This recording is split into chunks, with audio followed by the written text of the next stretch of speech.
they were to surprise the markets with more rate hikes, and some of these deposit rates go up more quickly, that could be a catalyst for a whole nother round of bank failures and deposit flight.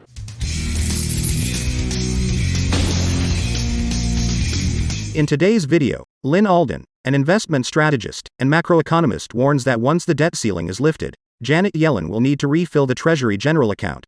Why don't we start off with your interpretation of his comments there, that they won't have to do as much?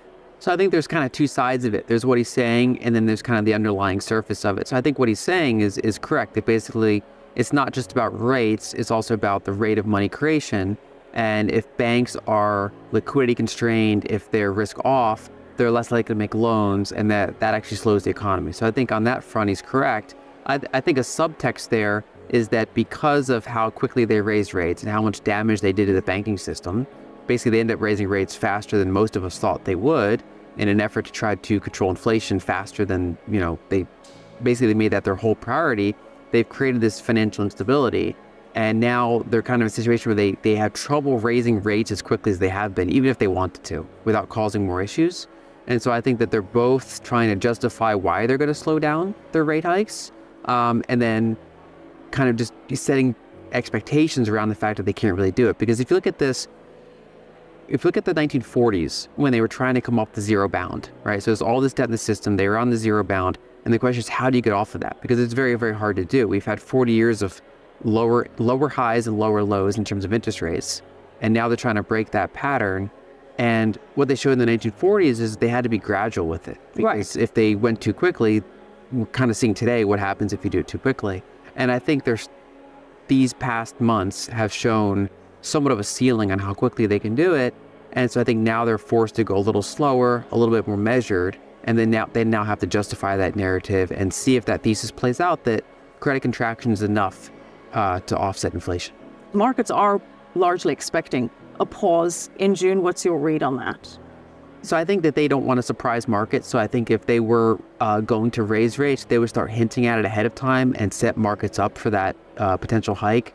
So I generally try not to predict 25 basis point moves. I think we've already gone higher than I would have expected, for example, if you asked me a year ago. Okay. And so it's possible they'll go a little bit higher. But I think right now they're going to be more data dependent, and they're going to try to balance between financial stability and inflation, whereas the past year they've been 100% focused on inflation. I think the last hike they did made sense because they still wanted to reserve their credibility. They wanted to have the view that they're not stopping because of the banks. But now that they got that hike in, now they have more flexibility from a public perception standpoint to pause if they want to. We'll see if they take that approach, but I think they probably will. Is that signaling to you that a pivot is less likely in the second half of this year? I think we have to separate the idea of a pause and a pivot. Right, yeah. I think he's trying to turn off the market's idea that he's going to have a sharp pivot or that he's going to be easy to pivot. I think he's going to basically, to the extent that he does pivot, it would only be due to pretty severe economic contraction at that point. I think the potential error here is that he's treating this like a 1970s environment. So, for example, he's referring to controlling credit as a key way of getting inflation under control. And yet, during this inflationary cycle, it was not excessive credit creation that caused the inflation. So in the 1970s, a big factor that led to that inflation, most of the money creation that was happening in the 70s was very large amounts of credit. And that's because you had the baby boomers entering their home buying years. And so you had all this excess credit creation at a time when there were real world constraints like oil and stuff like that. One thing that the 1940s and the 2020s share in common is that you had very inflationary environments, but it was not because of excessive credit creation. It was because of large monetized fiscal deficits. So I think that from the Fed's perspective, they're encountering this, they encountered this inflationary wave, which was very fiscal driven given the environment. Right. And they don't have tools to counteract a fiscal driven inflation. So they're using the tools that they have available, which are primarily about credit control, even though credit is not what caused inflation. So it's almost like they're trying to suppress credit enough that it can maybe offset what's happening in fiscal. But I think the longer term question of what's going to control inflation will be changes in fiscal spending. And I think that there's maybe too much market focus on what Powell's going to do and not enough focus on what's going to happen in the fiscal environment. Would another banking collapse change the Fed's perspective here in terms of cutting rates? Or do you think that they would disregard it even if there were another regional bank to collapse? I think it would start to get contagious. It would certainly reduce their expectations of how much they can raise rates. I mean, if this was a one-off bank crisis, if this was like one weird bank, that wouldn't really affect their overall rate tightening. We've already seen a number of banks fail, very large ones. And if you were to have another round of bank failures, especially sizable ones, I do think that would start to quickly affect not just the possibility of a pause, but that would actually open the possibility of a pivot. I think, especially if you had that combined with economic contraction data. I think that basically they can't let financial instability get completely out of control. They're able to have these kind of controlled bank failures from time to time. But if you start to get even larger bank failures or a whole nother wave of multiple medium-sized or large bank failures, that would be kind of their line in the sand. So how confident are you that there will not be another bank failure, or do you expect there to be another shoe to drop with the regional banks? So I think at the current time, it looks more like a profitability challenge than a liquidity challenge, in the sense that deposit rates are still creeping up, and they can only refinance their existing assets, which are their earning interest assets, so quickly. So I think the risk for banks now is that they probably are going to have to reduce share buybacks, slow or pause dividend growth, and try to build capital, right? So that's kind of the base case, is more of a profitability challenge than a liquidity challenge. But if the Fed gets aggressive again, or if there's some sort of unexpected catalyst, I don't think we're out of the woods yet for risks of further liquidity crisis. So I wouldn't say I'm confident that the banking system is settled, even though I think maybe the rate of change, the speed of some of this is behind us, but it's still a fragile equilibrium.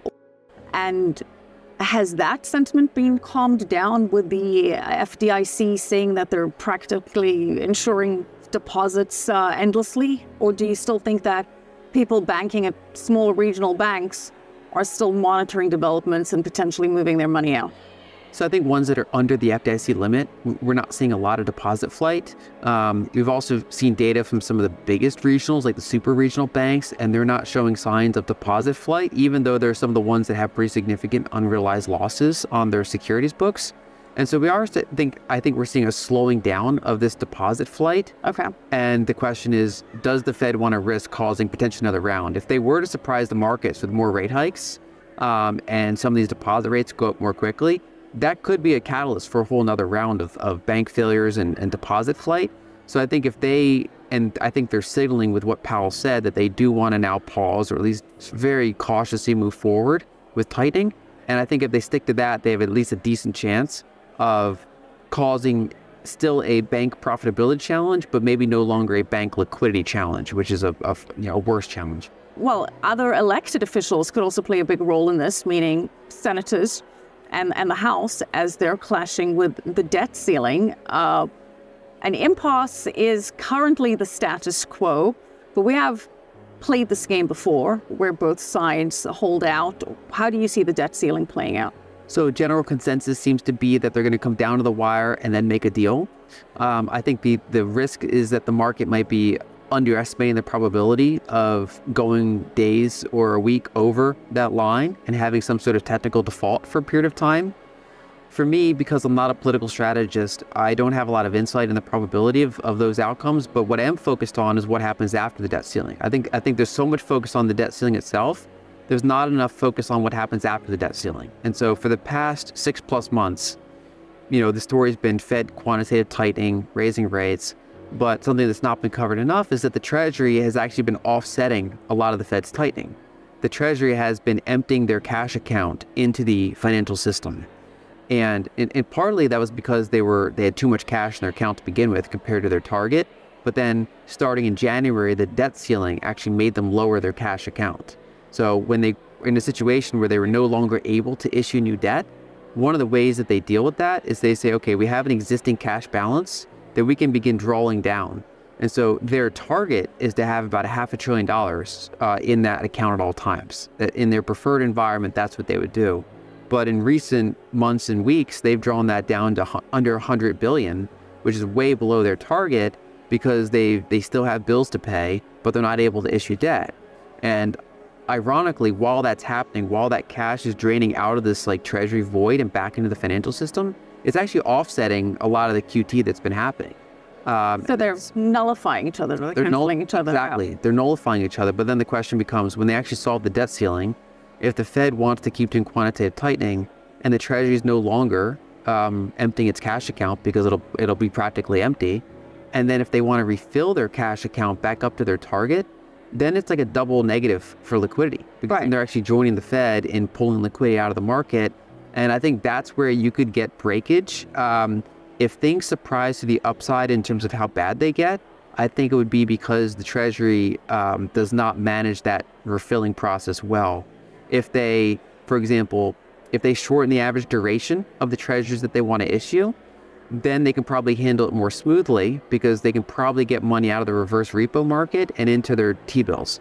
If they try to refill the Treasury account quickly, or they do it too much with longer duration bonds, they're more likely to cause yet another liquidity crisis, because they risk pulling that liquidity out of the banks that are already very liquidity constrained. Given you're not advising the Treasury, and perhaps you should be, what do you think the likely scenario is then?